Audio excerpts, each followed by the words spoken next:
Only woodworkers will understand that this is more than just a trash can. It's the result of lessons learned from hundreds of projects, starting from nothing, slowly building and rebuilding my shop, my skills, and my confidence. Learning that design isn't just about style, it's personal. It's about understanding what matters to you. I'm no longer just building standalone pieces. I'm designing things that belong, pieces that feel like part of a space. I'm designing environments. And I want to thank the Woodworkers Guild of America for help making that possible. Most people who see this waste bin are going to look at it and say, that's pretty cool. I bet that was handmade. And they'd be right. But to a woodworker, it's so much more than that. We don't just see the final object. We see the whole journey. We see the moment the idea first sparked, maybe in a quiet room, maybe while doing something totally unrelated. Just a flicker of what if.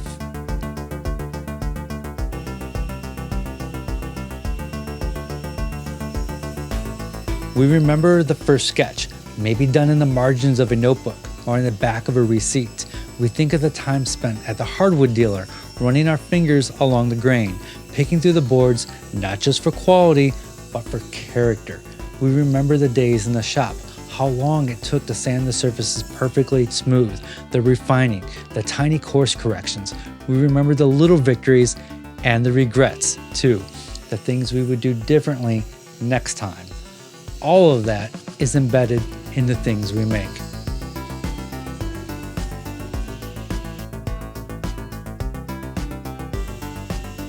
And then finally, there's this quiet kind of joy, the moment it finds its home. You set it down in the corner, maybe you adjust it a little, and it clicks. The thing I made, this belongs here. And every time you pass by it, it reminds you that you made it from nothing. That's what we see. That's what only woodworkers understand.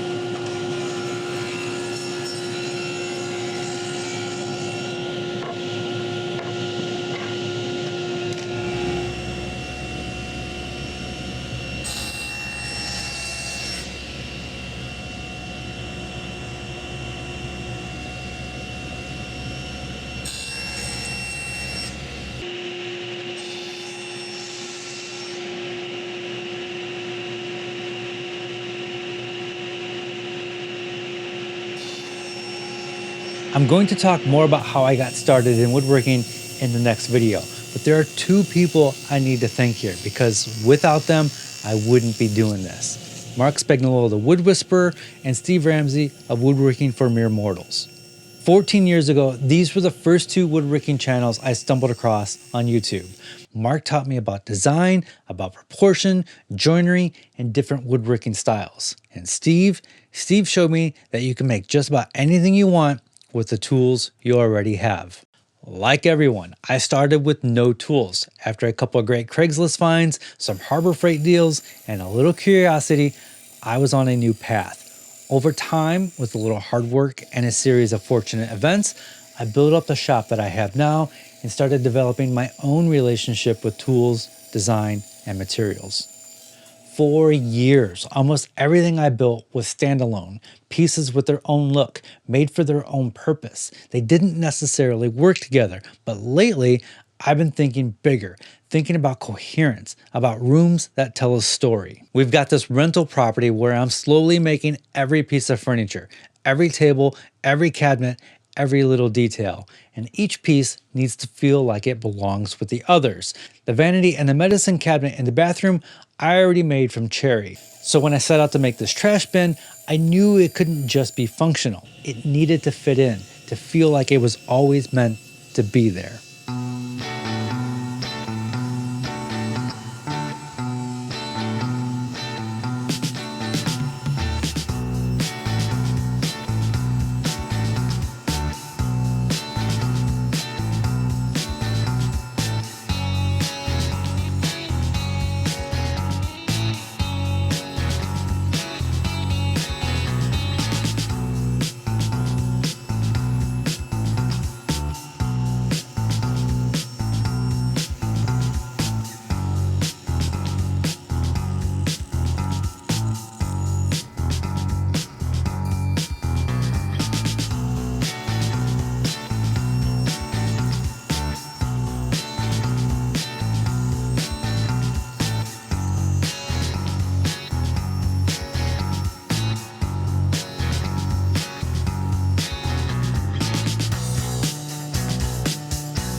The basic structure of this trash bin is a simple picture frame on top and a smaller one on the bottom, and two tapered sides connecting the two. Normally, figuring out all the angles for the taper and the miters on the edge pieces would require some trigonometry, but I've already done all the math for you and included the precise angles in the plans. When you're making a mitered frame, just gluing the corners isn't strong enough. It can break over time. But in this case, I'm gluing a plywood panel into the bottom frame, which will act as reinforcement and keeps everything nice and solid. There are a bunch of ways to clamp mitered corners together.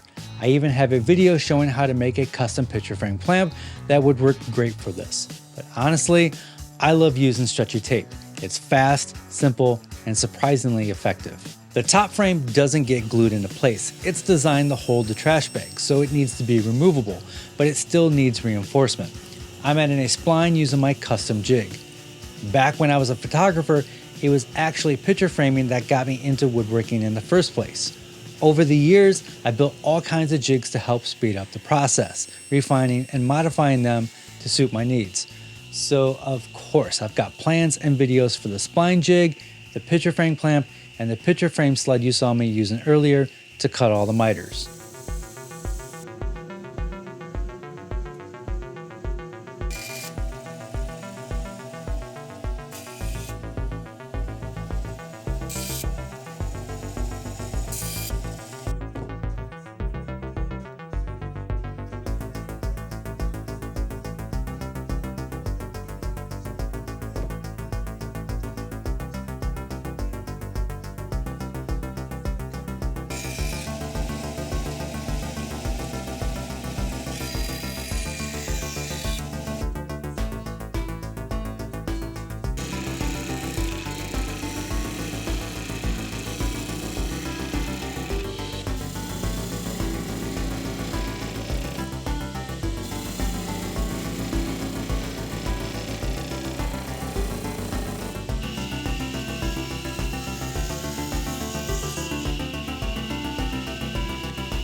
I have all of my pieces ready to go. I could assemble this and call it a day, but I want this to match the shower curtain and the vanity in the bathroom. So I'm gonna recut the side pieces with this pattern on there to match everything. The reason I didn't do this from the beginning is I wanted to show you that you don't need digital tools to make this project. But now that I'm here, I'm gonna take advantage of my CNC and add a custom pattern that ties the whole bathroom together. And that brings us to today's sponsor, the Woodworkers Guild of America, which is incredibly relevant to what we're doing right now. Whether you're just starting out or you've been woodworking for years, the Woodworkers Guild of America has a huge library of high quality videos covering everything from beginner fundamentals to advanced techniques. If you're brand new, there are step-by-step lessons on tool selection, safety, and simple builds. And if you're more experienced and want to push your skills even further, whether it's joinery, finishing, or digital tools, there's tons of expert instruction too. What I love most is that these videos are taught by real professionals, people who know how to teach, not just build. The instruction is clear, reliable, and actually helps you get better. They also have great CNC content like what is a CNC machine and how is it used, and in-depth tutorials for software like VCarve, which is exactly what I'm using here to engrave these panels. So if you're curious about digital tools, this is a great way to get started. Right now, you can join as a premium member for just $1.49 for your first year. You heard that right. $1.49 for your first year. That gets you full access to hundreds of pro level videos, tips, and techniques. But this deal is only available to the first 1,000 people who click the link in the description or scan the QR code here on screen. So whether you're picking up your first chisel or exploring CNCs and complex joinery, the Woodworkers Guild of America is a great way to build your skills and confidence. All right, let's finish up this trash bin.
So after wiping on a couple coats of my favorite finish, I then cut out some acrylic circles on my laser and glued them in place. This is meant to fit your standard grocery store bag, and the lid snaps into place to hold it in. Yes, it is all designed around the shower curtain, the vanity, and the trash can. And we only have this single shower curtain. So I am not sure what's going to happen when we replace the shower curtain. Maybe we find the same one again. Maybe I make new doors and a new trash can. I don't know. Luckily, I know a halfway decent woodworker who can do the work. So this bathroom is meant in, I'm sorry that I'm talking to you while sitting on a toilet. The bathroom is small. There's nowhere else for me to go. I have this widest angle lens that I have on my camera to try to get everything in here. It's weird. I feel weird. You feel weird. Let's move on. Anyway, this bathroom is meant to have a look. There's the cherry medicine cabinet, we got the vanity, we got the shower curtain, and the trash can. So there's a look to the bathroom. The bedroom that I'm working on, there's a look to the bedroom. And then the living room will have its own look. I'm trying to think bigger, what a room should look like instead of an individual piece. That's the purpose of us having this rental property, is so I can design rooms. And of course, I've got videos on every single project in this house. I'll have a link to that playlist down below. I know some of you are waiting and you're asking, what about the budget shop? So in the small garage that's attached to this house, I set up a budget-friendly shop with basic, cheap tools, and I haven't used it yet. I promise you, we're getting to it real soon. The weather's getting better, and I want to show you that you don't need to have big fancy tools to make cool stuff. We're getting there. Hold tight. We're getting there. Especially right now, since my other shop isn't available, since the floor is getting leveled, and then it's going to be a couple weeks before we can get back into that other shop. I would like to thank my top Patreon members this month: Ron from Gnomeworks, Jim from Wiser Beast, Jason Ramos, Jonathan Ransom, and Tom. I have PDF plans for this trash can, as well as the jigs that I used in this video. Patreon members get access to the Fusion 360 files, so they can manipulate them and do whatever they want with them. Patreon members also get all kinds of other perks. We have a private Discord where we're always having a good time every day, and people are sharing what they're working on or what they're thinking about. All right, that is going to wrap it up. As always, be safe, have fun, stay passionate, and make something.